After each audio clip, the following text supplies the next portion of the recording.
We are honored this morning to have a guest with us who will be sharing the pulpit with me this morning. He's been here before, Reverend Zenkai Phillip and Elliston, founder and abbot of the Silent Thunder Order of the Atlanta Soto Zen Center, or ASZC. Elliston Roshi and I planned this morning to do something just a little bit different, something that you may not all be accustomed to. We're going to share in a dialogue this morning, and we're going to be discussing the intersections of Unitarian Universalism and Zen Buddhism.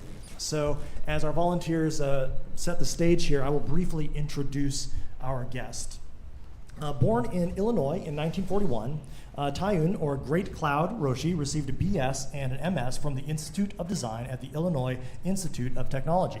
He taught art and design in Chicago before moving to Atlanta in 1970, having been ordained as a Zen priest that same year. In 1977, he founded the ASZC and was presented the title of Roshi in 1983. He is the head teacher of the ASZC. He also oversees the training of disciples and priests and ministers to the needs of a growing group of members and newcomers. Let's all give a warm welcome to our good friend, Elliston Roshi.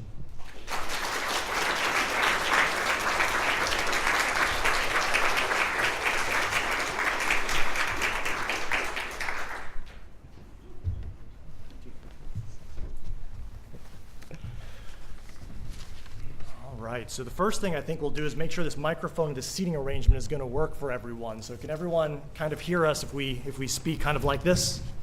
All right. Testing. There we go. So I put out a call earlier this week, Sensei, to find out if there were some questions that some of our congregants might have related to your practice, how that intersects with the practice of Unitarian Universalism. I've taken some of the input I've received and some of my own questions and kind of put them together in a few questions that I thought maybe I could lob at you. I think they're softballs. I don't think they're hardballs. So we'll give them to you, and maybe that will hopefully spur an organic conversation between the two of us. Good. All right. So am I hearing some feedback? I don't know what that is. I want to make sure we don't get the feedback. Well, I'll start from a more personal perspective here. As we had discussed a little bit before the service, I grew up in a mixed religious household. Oh, that's better. That makes me feel more comfortable. Did we lose the mic, or we still have the mic? We lost the mic. No, we did not. We're good. I shall continue. So I grew up in a mixed religious household. My mother was a Buddhist. She was a member of Soka Gakkai International and practiced Nichiren Buddhism. So growing up, that was the only form of Buddhism that I was exposed to. And as far as I knew, what my mother practiced, that was Buddhism. It wasn't until much later that I discovered that there's an awful lot of diversity within this umbrella term of Buddhism. And I know that you are a Zen practitioner, and I was wondering if you talk just a little bit about the diversity that exists within Buddhism, and then specifically then, what sets Zen Buddhism apart from the others? Thank you, David. David is okay? Philip. I'm sorry, Philip. That's okay. Philip, the last name is? Baber. That's where I got the David. So Zen or Buddhism has been around 2,500 years, so I think we could expect some diversity. We in Zen, one of the differences, we claim to transmit the essence of Buddha's personal practice of meditation in our Zen meditation. There are many forms of Buddhism that are worshipful, like Christianity. There are many that are secular or community-based. And the three treasures of Buddhism kind of illustrate this three-legged stool, you might say, of all forms of Buddhism. We all have all forms of Buddhism share the Buddha, the Dharma, the Sangha. Buddha has a double meaning. All of these terms have multiple meanings, but essentially Buddha with a capital B, Shakyamuni Buddha, the founder of Buddhism 2,500 years ago in India, who is not worshipped but is highly revered and respected by the simple fact that he did not have a teacher. None of his teachers taught him this. This is something he discovered in his own meditation, really, we think a state of desperation. He was on a quest for 6 years. He was in his late 20s. And when he was around 33, he had this insight revelation. And he was not a Buddhist any more than Christ was a Christian. There was no Buddhism, and Christ was alive. There was no Christianity. But what they did and what they taught later became called that. So Buddha, Dharma, Sangha, these three gems or treasures, jewels of Buddhism. Buddha is your Buddha nature, not just Shakyamuni. Buddha nature, Buddha comes from root word Bud, Sanskrit, meaning awake. So Buddha means the fully awakened one. And when he came down off the mountain, like Muhammad or Jesus or anybody else, monks he was traveling with saw he was different, he had changed, and they said, "What are you?" And he said, "I am fully awake." So we imagine it's a little bit like the zombie movies. He was the only person in the room who was awake, and everybody else looked like they were sleepwalking. So that's the meaning of Buddha, and the belief, if there are any beliefs or tenets in Buddhism, is that we all have this potential to wake up spiritually. Dharma means the teachings, as when he first started talking to his monks, that became the first Dharma expression, the first sermon. It was about the middle way, which you may have heard of, the Noble Eightfold Path, and so forth. That was the first sermon to these monks. So that was also the first Sangha, or community experience. Sangha means community. The Dharma means the teachings, and so forth.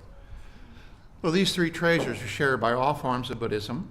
And to one degree or another, they may emphasize Sangha community more than they emphasize Dharma. Some may emphasize Dharma more than they emphasize community. We think Zen and the Zen sects of Buddhism, of which are Soto, Rinzai, Obaku, various sects, emphasize meditation. We emphasize what we call Buddha, that is sitting on the cushion, meditation experience, over Dharma study and over community practice. But none of us neglect the three. Without one leg of the stool will fall down. So we all have a balance between community, teaching, study, and the most important to us is the direct practice of meditation, which I think is very American. We're do-it-yourselfers. We're not satisfied with listening to a preacher. We want it for ourselves, and so we think this is the appeal of Zen and why Zen is becoming so mainstream now.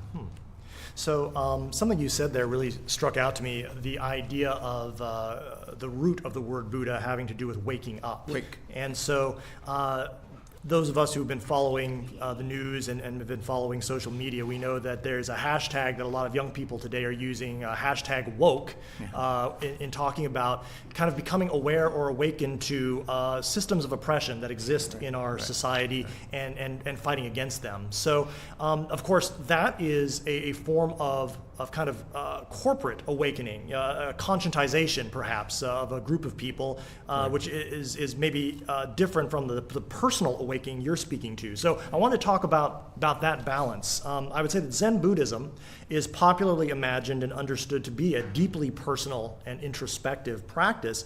And I think that one thing that Unitarian Universalism is very interested in is living our faith corporately in the public square by pushing for social justice initiatives that reflect our religious values. Obviously, this morning we talked about a few of those, in our announcements. So, do you see a relationship between the individual and the corporate, individual spirituality and corporate spirituality?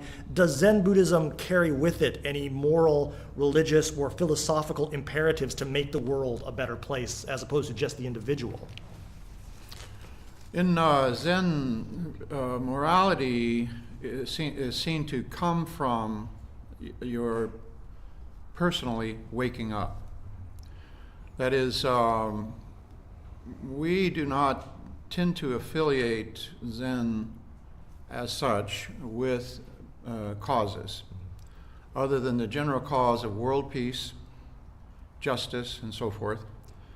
But in many cases, if you take a side and you go out and represent Zen as, say, being against the death penalty, then victims of crime, people who've had relatives murdered, can legitimately raise the question, what are you doing for the victims? you're doing so much to help these perpetrators in prison and so forth. What are you doing for the victims? The answer may be, well, we hadn't thought of that, or we're not actually doing anything for the victims. And so if you represent Zen as being for this cause, every cause is dualistic. So you almost have to represent Zen as being for this cause and the other cause that is in opposition to that cause. Thich Nhat Hanh is a famous Vietnamese Zen leader, expressed this pretty simply, I think. He said, if you want to work for world peace, you must be world peace. You cannot take sides. And so our method and our recommendation is to return to the personal, make sure that for yourself you are peaceful, you manifest world peace. Then you can go into a situation where there's a conflict, and without taking sides, you may be able to make a contribution. If not, you're like the blind leading the blind, which is an old Buddhist metaphor that Buddha taught. So we err on the side of caution, you might say, around that. But if there's a belief, a psychological belief around Zen, if all of us practice meditation and we get to the point that I have what I need, I don't need anything from this situation, I don't need this side to win, I don't need that side to win, I don't need to get anything out of this, then everybody in the world can contribute to world peace, because we're not trying to get something from relationships that we may not deserve or that may not be right. So in answering that, I'm glad you tagged Thich Nhat Hanh. I know there's a lot of people in here that are Thich Nhat Hanh fans and readers. And Thich Nhat Hanh, he kind of coined the concept and the phrase engaged Buddhism, which kind of addresses, I think, some of the things you're talking about here. But Thich Nhat Hanh, I think one of the things that was difficult for him was to come out a little bit more explicitly against the war in Vietnam, for instance, because I think, as you were noting, maybe a more traditional Zen perspective would be understanding the complexity of all sides of the situation, and so that was something that was a little novel, perhaps, from that angle. So I wanted to lean in a little bit more on what I think I heard you say about that. So are there, and certainly to lift up the idea that many of the conflicts that we see happening in the world are very complicated. Sometimes we try to oversimplify them in order to be passionate about them and try to be right and make the others wrong, kind of like Thomas was talking about this morning during the Message for All Ages.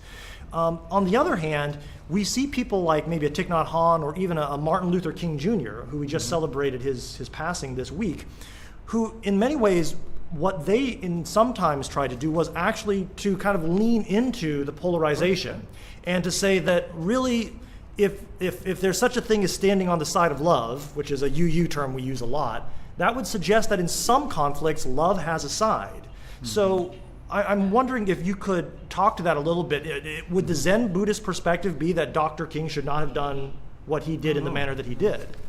No, Zen is action. Zen is taking action. It's a philosophy, you might say, of action, and it's a practice which includes action. But we think basically it begins at home, like charity. So we continue to emphasize the fact that you need to be straight with yourself in order to step into a situation and be able to do the right thing. But that's not to say that you don't step into the situation and take action. Matsuoka Roshi, in his talks during the Vietnam War, was very much against the regime that we were propping up at the time. And he pointed out that the monks who immolated themselves brought the war to an end. Now, we look at burning yourself up as kind of a suicidal act and maybe neurotic, but in the case of these monks, it was seen by Buddhists, by those on the Buddhist side of the equation, the non-governmental side, as this person willing to be the crucifixion, this person's willing to be the sacrifice. If we're going to sort of like, why me, Lord? This is, why not me, Lord, right? So they stepped up and they took this action, and we, on the Zen Buddhist side of things, we think this actually brought the war to an end. And there is a big difference, I think, between self-immolation and immolating somebody else, right? Yes, I mean, exactly. that's kind of a big difference. To shift focus a little bit to something else that you had mentioned earlier about kind of the American expression of Zen Buddhism, I thought that was interesting, and it kind of goes into a question that I had here.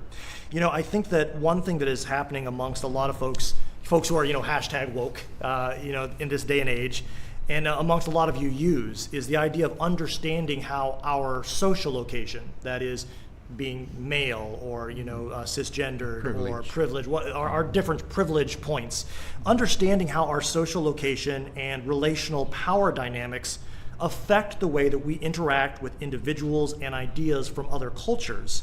So along these lines, there's a popular phrase that we hear about a lot nowadays, cultural appropriation. And an important question that all of us are grappling with these days is, what's the difference between cultural appropriation and cultural appreciation? Right. Now, Buddhism, of course, is a religious or a philosophical practice that is Eastern. It originated in the East, but it's been adopted by many in the West. And, as a clearly thoughtful Western practitioner of an Eastern philosophy, I was wondering if you could share with us some things that you are intentional about to make sure that your practice respects and honors the original culture from which Buddhism originates. And then maybe a flip side of that, are there some things, thoughts, or practices that someone interested in dipping into Buddhism, they would be better off to avoid so as to be respective of the culture from which Buddhism arises? Well, a good example is the outfit I'm wearing. What it is the undergarment is Japanese. This one called kimono, which you may have heard of, is Japanese. This outer robe is called koromo, that's a Chinese. This is called okesa in Japanese, and it's Indian.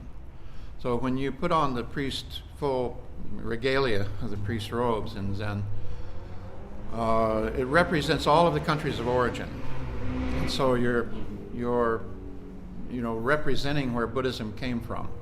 There are some other symbols, like a stick you carry represents Buddha's tongue and so forth. I am fully transmitted by another fully transmitted priest. My Matsuoka Roshi, my root teacher, called it the PhD of Zen. It takes about 12, 15 years to get there. But I am entrusted with the Dharma. This is what reads on this final certification. Meaning my teacher trusts me to come here, wear the outfit, represent Buddhism, and not embarrass us. Not do something that would be cultural, what was the word you used? Appropriation. Appropriation. That's not to say that there are not some Zen priests who have appropriated the garb and appropriated the style and misused it. We have scandals within Buddhism just as you have scandals within anywhere. Myanmar is a good example currently, where we have a Buddhist army of a Buddhist country. And the point there is you have Christians in name only, you can have Buddhists in name only. So just the fact that a person self-identifies as a Buddhist does not mean that they actually are a Buddhist in the sense that we would agree that they're a Buddhist. I remember a quote from Gandhi. He said, "Christ, we love your Christ. If only your Christians were more like your Christ." So I guess the same thing with Buddhists. Buddha, we love your Buddha. We love the Buddha. Buddhists were more like Buddha. What I heard in your answer there, which I think is equally important for... Let me finish one one point. point. I'm so sorry, absolutely. On Buddha and war and so forth, he was asked, the story goes, 2,500 years ago, a tribe was intending to wage war on a neighboring tribe. And if you've read the history, you know this is our history. Our history is mainly a history of tribal warfare throughout the Greeks and so forth, as far back as we can trace. And so he asked. He didn't say no to war bad, never do war. And he said, "Will both sides be better off?" He said, "If both sides will be better off, then you could say it's a just war." But it begs the question, how can you possibly know? How could you possibly know, with all the damages and collateral damage of war, that both sides are truly going to be better off? So the question kind of answers itself. If you don't know that for sure, maybe you ought to have a second thought, right? Mm-hmm. You know, as you were speaking there, a couple of things came to mind, and I'm conscious that we're running short on time, so I'll probably do one more question after this. And just so everyone knows, Elliston Roshi will be here after service to talk a bit, and at 1 o'clock or 1:30, y'all have an event here. Is that going to be down in the social hall? In the social hall, so you can hang around and certainly chat with Elliston Roshi and learn more about this. You know, a couple things that you had mentioned there triggered a few thoughts. One is in terms of how to avoid that cultural appropriation. One thing that I heard you talk about is the importance of having accountability to a community. And I just felt like that really resonated with me. And I think that that's something that we're all kind of grappling with this idea of, being, cosmopolitan and wanting to respectfully borrow or show honor to traditions. One of the best ways to do that is to make sure you're in relationship with some of the folks that have been carrying this culture and tradition for so long, and be accountable to them. Accountability is like a 4-letter word you use, don't you think? It's kind of scary. We don't like to say it that way, but I heard that. And another thing that I kind of thought about, and I'd be curious to hear your thoughts on this. I once heard a Islamic practitioner, a Muslim, talk about their faith tradition in this way as it relates to the way in which Islam is interpreted and expressed in various countries. That you have this idea of this pure teaching of Muhammad and Allah, which is the pure Islam, and it is like a clear, perfect stream of water, but it is colored, if you will, depending upon the banks of the river it passes through. And the bank of the river in this metaphor would be the different countries and cultures of the people that Islam runs through. So Saudi Arabian Islam might look very different from Islam practiced in Africa or Islam practiced in America. So I wonder, do you think that that is an appropriate metaphor to also explain, as you dubbed it, I think, kind of American Zen Buddhism versus maybe some other Buddhist practices that are still more ensconced in the East? It might be helpful to point out a distinction. Buddhism, or Zen in particular, is not a religion as Islam, Christianity, Judaism, as a system of beliefs. And the ancestors, the teachers in Buddhism, and I'm heir to that ancestry, so now I'm on the spot, you might say, charged with actually changing the teaching, if need be, to make it clear in the cultural context in which they find themselves. And so Buddha's teaching sounds a lot like Hinduism because that was the culture. Others in China sounds a lot like Confucianism or Taoism because that was the culture. So the difference, we think, in Zen and other religions, and this is why we don't really position Zen as a religion as such, because it runs up against all of these kinds of misinterpretations. We think the ancestors in Zen are a little more like the saints, perhaps, in Catholicism, where they had personal experience called an epiphany or insight of some kind into a religious experience or spiritual experience. And so some of them weren't treated well. Jeanne d'Arc, burned at the cross. It became controversial. But the ancestors of Zen, from Shakyamuni on down, each had personal experience. It wasn't dependent upon what they learned from their teacher, and it's certainly not dependent on what we have written down in doctrine. My authority in Zen does not come from the credentialing that I got from my teachers. It comes from my own experience of Zen. And so my teaching of Zen is hopefully clarified, because it's not relying on scripture, inerrant scripture or doctrine. It's relying on my own experience. So I can I can willfully say something completely contrary to the typical understanding of Zen or Buddhism, if it suits the person that I'm talking to, and will make that clear to them. So when you say it's colored by the culture, yes, of course. But Zen is not cultural. It's not Indian. It's not Chinese. It's not Japanese. It's not American. It cannot be captured in a cultural bottle. The person who sits in Zen, in a sense, transcends their own culture and comes to something more basic than is cultural. It's not restricted by language. It's not restricted by race, ethnicity. it absorbs the customs of Taoism. It absorbs the indigenous religions as it goes through its history. And that's part of its great strength. But it's not dependent upon them. It's not colored by them that way. As you were talking about that, I thought about the fact that we just did a sermon series here at our church talking about something we call the 6 sources of the Unitarian Universalist faith. And the first source that we look to as a place for wisdom and inspiration for us, it's called, the shortened version of it is just direct experience. So there's a lot of crossover there, I think, as we talk about that. Yeah, and if you have, if you do, I say, express it very simply, if you sit still enough long enough, everything changes. You have to figure out what's still enough and what's long enough. And still doesn't mean just physically still, it means mentally still, conceptually still. So we have to divest ourselves of all our ideas. That's sitting still, that's becoming still. If you do, then the belief or tenet in Buddhism is that you will have the same kind of experience that Buddha had and all the ancestors had, and you will begin to experience your own reality in the same way. And then, if you go out and join a cause or lobby for this or do something for that, you're probably going to be on the right side of history, or you're going to at least be on the right side of the contemporary situation. So we think what Buddha did in India was extremely radical politically. They opened up the original order to anyone from any caste system. If you were too young, you had to have your parents' permission and so on. And it was revolutionary. Now, everybody can argue, well, India is just as bad as it was or worse and so forth.